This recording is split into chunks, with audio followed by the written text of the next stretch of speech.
Hello and welcome to a guide to enhancing residents' tech literacy in senior living. I'm Jenna, and today I'm joined by Stefano Selorio. He is a TikTok sensation in the industry, as well as the founder and CEO of Carevocacy, which is a revolutionary platform that's teaching technology skills to seniors through tutoring classes, as well as their new AI-powered literacy coach, Appo. So welcome, Stefano. We're so happy to have you. Wow, thank you so much for having me, Jenna. Really excited to be here and just really appreciate the opportunity to share more of the work that we're doing. Can't wait to dive in. So it's no secret, especially I would say since the pandemic, that our industry has really been embracing technology more than ever for solutions that save staff time and help with resident engagement and help them access services and even live a more independent lifestyle. And even for Meal Suite users, or self-ordering with their app and with their personal devices. So Stefano is very well versed in this, of course, as a coach on this topic. So we're going to be diving into how you can support your own tech literacy in your own communities. So to kick things off, we like to have everyone introduce themselves in the chat. So drop your name in the chat and also let us know one piece of technology that you couldn't live without. It could be an app, or it could be something you use at work, or a piece of software. Just let us know what you love.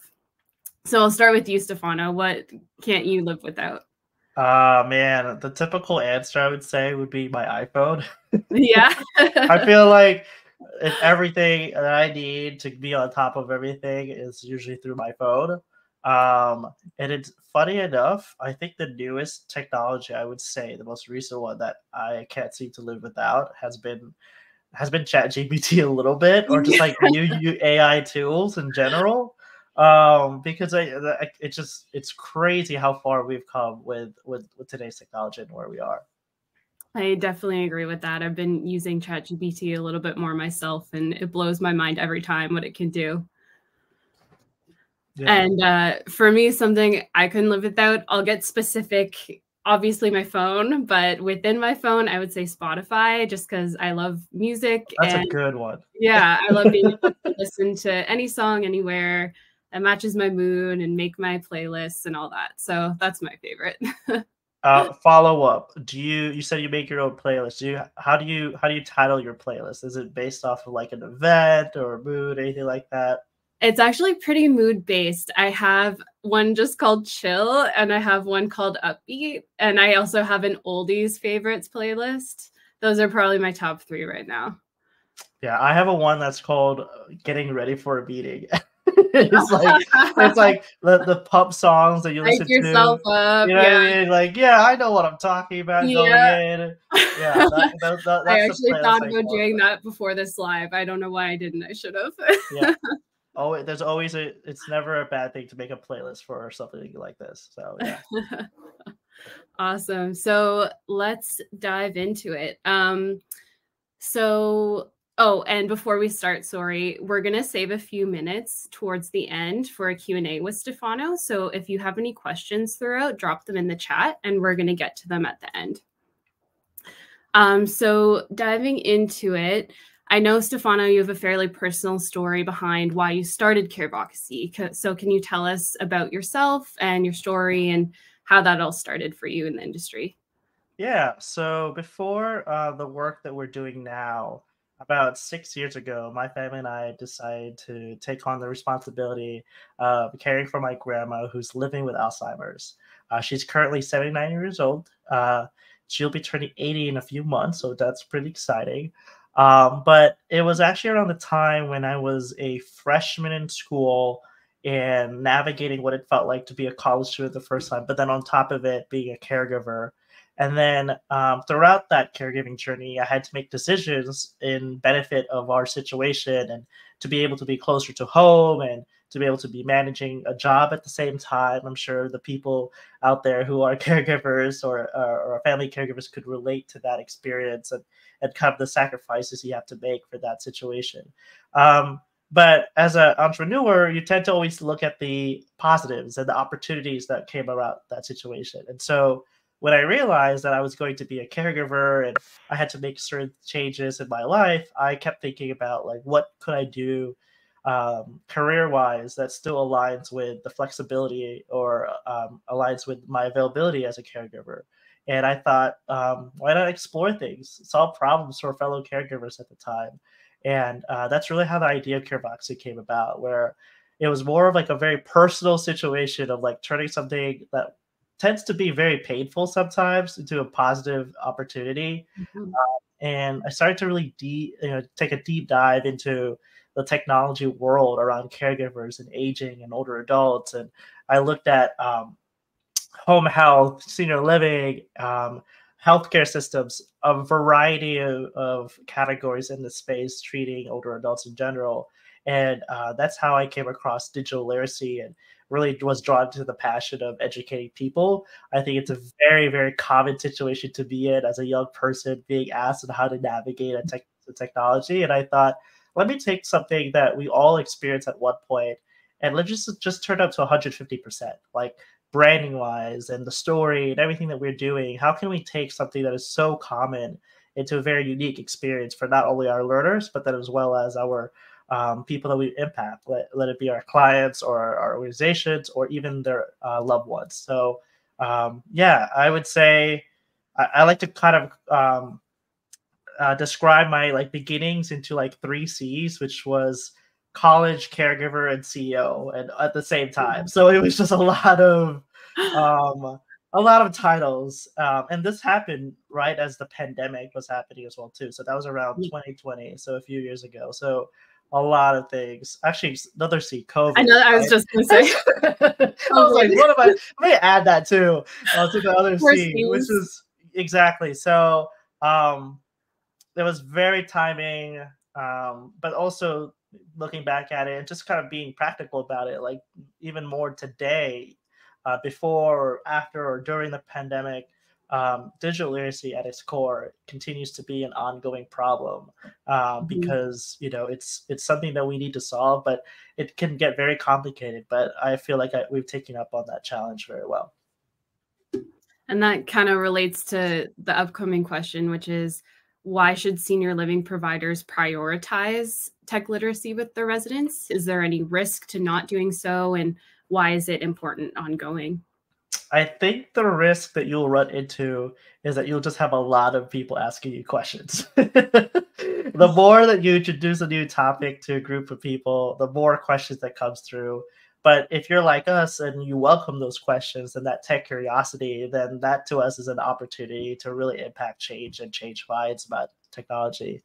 And my answer to that question on why communities should really prioritize these things is because as you continue to invest in new technology in your communities, like Bill Suite, like platforms, like all these things, like at some point, your end user, which are your residents, your loved ones, are going to have to use it or come across it. And I think for me as an educator, like it's very important to meet people where they're at, and meeting people where they're at means educating them on the use of technology. Technology can be so useful, so helpful if only the end user knows how to use it and navigate it. And I think at the end of the day, prioritizing it is so essential, whether it be with us or some other organization, right? It's something that we have to think about consciously, especially as we introduce new technologies into our communities.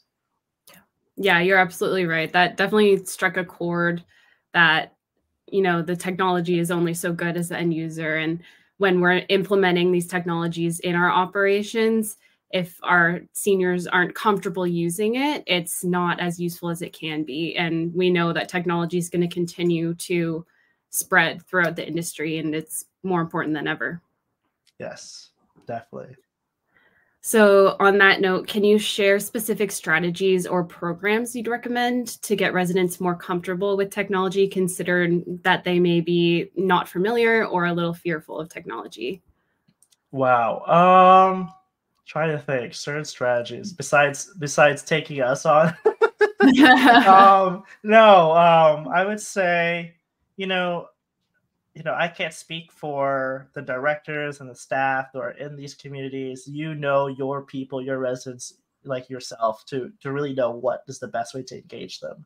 I think it's just having real conversations or moments where you can have like town halls conversations about, hey, we're introducing technology, and not doing it in a way where it's like distributing it via an email to all the residents. I think that defeats the purpose, right? If you're trying to send a message that technology is going to be in their lives, using technology to distribute that information kind of defeats the purpose. And so, let's say you were to introduce a piece of technology, I would say bring in all your residents if they can. If they can participate in a town hall setting, letting them know that, hey, we're bringing this new vendor, that we're trying out something new.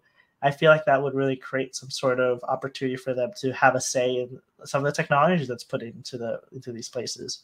Another thing I would say is, which I love that some of these communities have started to do, other organizations as well, is they've created a tech council internally as well too, that determines a little bit about what that specific 4 to 5 group of people that can kind of speak on behalf of the residents and say, we want to use this technology, we're interested in this technology, and could it create some sort of filter. It doesn't have to necessarily dictate a lot of the things that the residents have to do, but more so just having some sort of voice that could represent a lot of the residents is something that I've seen interesting enough about providing some sort of tech council.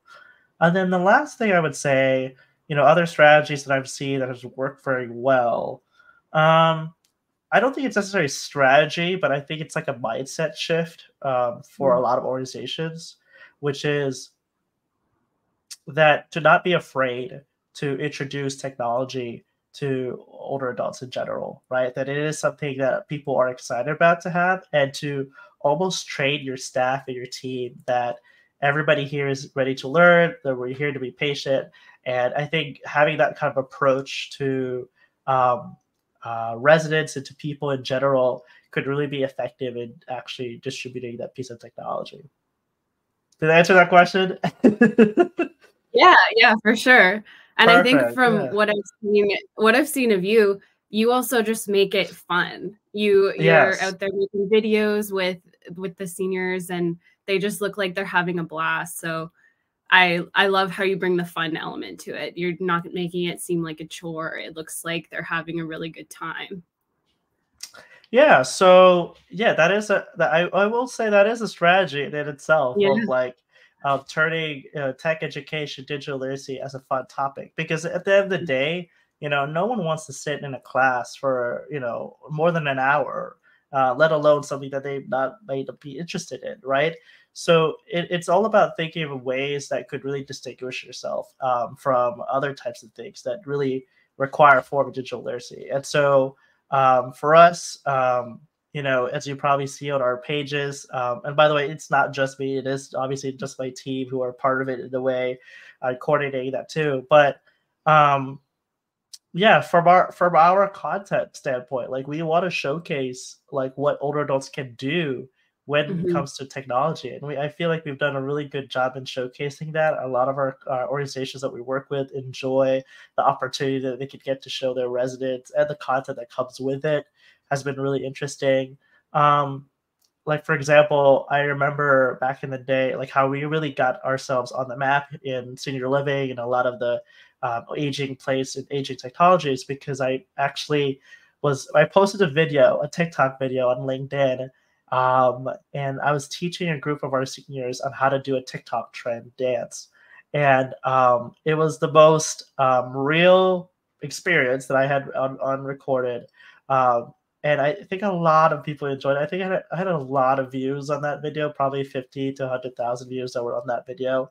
Um, but really, it was like an opportunity for us to showcase, like, hey, this is a group of older adults that are tech curious and they just want to show. And I thought it was a good opportunity to do that. So yes, having fun, and when it Yeah. comes to technology, like giving them the practical uses and the fun types of ways you could use technology has been really an interesting way for distributing technology education. Yeah, that's awesome. And with technology kind of rapidly evolving, are there any proactive measures you recommend for communities to kind of stay ahead as things are changing and there's new technologies to learn? Hmm. So you're asking if there's something proactively that organizations can do now to kind of anticipate for that, right? Yeah, yeah. I would say trying to think. I would say, again, kind of going back a little bit about the tech council and relying and on your Mm, residents to bring up that technology, I think is so key. yeah. Um, there's a lot I feel like in the age tech world, right? In companies that create technologies for older adults, we like to always anticipate what the end user wants or needs. But in reality, sometimes that's really not what they need. And Mhm. so I think to really answer that question, it's more about how can we better listen to our residents, to our older adults, and see what technology that they're anticipating to use in the future. And that would shape the way a little bit about what organizations are thinking about. This doesn't affect, obviously, organizations who have to provide technology in other ways, like a platform in the back end or whatever, to make it easier for residents, etc. But just in general, like I think having some sort of support group council that makes that decision or influences that sort of decision could really help communities proactively look for those types of technologies. Yeah, that's awesome. So in your opinion, are there any emerging technologies or tools that show promise in enhancing technology skills in seniors? Um, let me see. Besides our stuff, I was gonna Yeah, my joke mind around. goes to the AI topic, right? It's Besides the AI we've created, yeah, um, I mean, I'll just if you don't mind, I'll share quickly a little bit of why we yeah. created it. Um, Yeah, so, your question was, are there any technologies out there that are pushing towards, helping older adults with their digital skills? I believe there are, but most of them are, let's say, passive in regards to like how a person can interact. So what that means is what the typical situation for digital literacy is that they get onto a library of either videos and articles and things like that. And then at the end of the day, it's really up to the learner to decide if they want to access that library. Um, for us, that's an amazing opportunity resource for someone who's an independent learner, right? But sometimes it really doesn't drive outcomes for that individual or that ultimately that reaches that goal that they're trying to have. And so we created the Apo AI, which is a digital health literacy coach, which is SMS and text based, the most accessible and scalable way for older adults to learn or to be more tech savvy. Because ultimately, we've removed that friction from having to necessarily ask for somebody to go through a barrier of entry when it comes to accessing technology. All they have to do is just text a phone number and they can get their answers or the answers that they've been wanting to get answered. I'm sorry, the questions they've been trying to get answered for when it comes to technology. And so that's why we created that because it's more putting it in the hands of older adults so that they're active learners rather than just like giving them a pamphlet and then they decide if Mhm. they want to learn from that. Other types of technologies that I've seen interested that I personally am excited for is more so around the dementia and Alzheimer's care side of Mhm. things. As a personal caregiver to my grandma, I would love to see technologies around that as well that are built around helping caregivers as well as those with Alzheimer's. So that's I would say those are the things that I'm pretty excited about when it comes to technology. Yeah. I would say too, there's something to be said about technologies that are actually built for the use of seniors. So Yes. there might be other, apps out there that help with tech literacy. They may not be built for the needs of seniors. And there's so many great technologies out there that are built for the industry in particular that are Yes. made for ease of use for seniors and, whatever they may need to get comfortable. I think that's huge too. Yeah. At the end of the day, I think whoever develops these products, that they consistently put the user in mind when it comes to these things, because again, time and time again, being in the technology world, I've definitely seen a lot of people who create technology that say that they're for older adults, but in reality, it ends up not being used enough, or it's not friendly enough, or if they'd taken that little bit more effort to really, really test it out and see what that user Mhm. would use it for, then I think we'd make better technology, and that's our hope for what we've created. Yeah, definitely. So one big takeaway, of course, with this is that no one is alone in this journey of teaching Yes. their seniors technology. So can you share a little bit more about your offerings as well as APO and how people can get started with that? Yeah. So the way that we approach it is very like a custom-based way of doing it. So if people hop on our website and they have somebody that they want to get involved with us, they have to schedule a consultation call, which then gives us information about that person, when they're available to learn, what do they want to learn, what are their current issues or goals that they have. And then once that's scheduled, we talk with them, go over those responses and those answers, get to know them a little bit. And then ultimately, um, after we got to know them, we offer 3 interventions, and they make the choice at the end of the day. One is they can have a private tutoring, so they can have one of our tech tutors that's available based on the schedule that they choose to be available for. And so they can decide to have an online tech tutor. And then let's say that person doesn't like online tech tutoring. Maybe they like to be participating in a group class. Then we also have that offering as well, which is giving them a group opportunity because learning is always fun with friends and other people, right? But let's say, like you're my grandma before her Alzheimer's. She's a very independent woman. She doesn't wait for anybody. She's on her own. She loves to learn.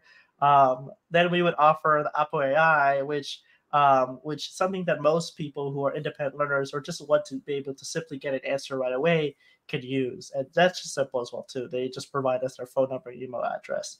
And yeah, as I said, like all those 3 options, those solutions, is accessible for those who are trying to learn more about technology.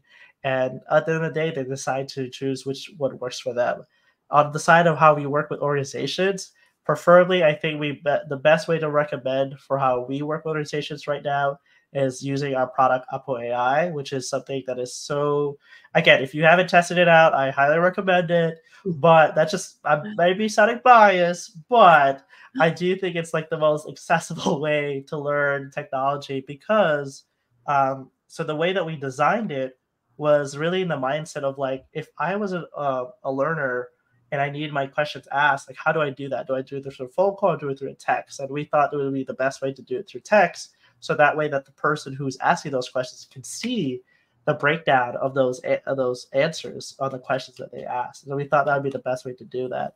Um, Fast forward, we called it Apple AI because that's the Filipino word for a grandchild, actually. So I thought it was really fitting to basically call it grandchild AI, and I thought that was really an interesting take on, you know, also the idea that not everybody has a grandchild, but now they can have access to one that they can ask and lean to, and not be in fear of judgment when it comes to asking difficult, maybe somewhat complicated type questions. Right. So that's why we created that. That's great. I love that. Okay, that's all the questions I had for you. So we can move on to our Q&A here. So starting off with Daniel, how can we keep technology training accessible and inclusive for all residents, including those with physical or cognitive challenges? Wow, thank you for that question, Daniel. I've had that question so many times. For our particular, just to be frank or honest with everybody, we don't necessarily work with well, a lot of those with that situation personally. But something that we've overcome with that is really train staff and communities as well as our tech tutors about the options and accessibility options in their devices and their phones. Another resource I love. I'm trying to figure out. I might have to drop the link in the comment section of this live later on. But like, there's a few websites that I really love that talk a little bit about inclusivity and accessibility design, user design, which I love, and it applies to not just only older adults, but just people in general, right? Because cognitive and physical ailments, it's not just an age thing. It can be a spectrum across different types of people. Um, I would say I think the biggest thing that when it comes to technology training is just really being patient and really being empathetic on where that person's coming from when they're having difficulty with that piece of technology. One example of this was I remember helping out a resident who she had a hard time navigating the buttons. I'm sorry, the screen on her phone because she tend to have certain tremors and shakes. And so when we introduced the voice feature for it, she was amazed because she was able to really send texts, make phone calls, make certain activities in your phone because it's smart at that point now to take your voice and to do that action. And for her, that gave her an opportunity to access that piece of technology. And so just thinking about it that way of like putting yourself in the shoes of that user, I think helps technology training for those with physical and cognitive challenges. Yeah, that makes so much sense. Okay, I think that's all we had for questions. Yeah. Okay, Stefana, thank you so much for joining us. That was amazing information. If anybody else has more questions in the meantime, just drop them in the comments. And thank you for joining. And we hope you have a tech-tastic day. Oh, before they leave, they should check out our TikTok video collab that we made in promotion of this too. Oh yeah, if you like The Office, if you like The Office, you're gonna like our TikTok. Check it out on our LinkedIn feed, TikTok feeds. Yeah. Well, thank you so much, Jenna, for having me. Thank you to everybody who joined us today. I really appreciate being able to share the work that we do. Awesome. Thanks for joining. So happy to have you. Bye.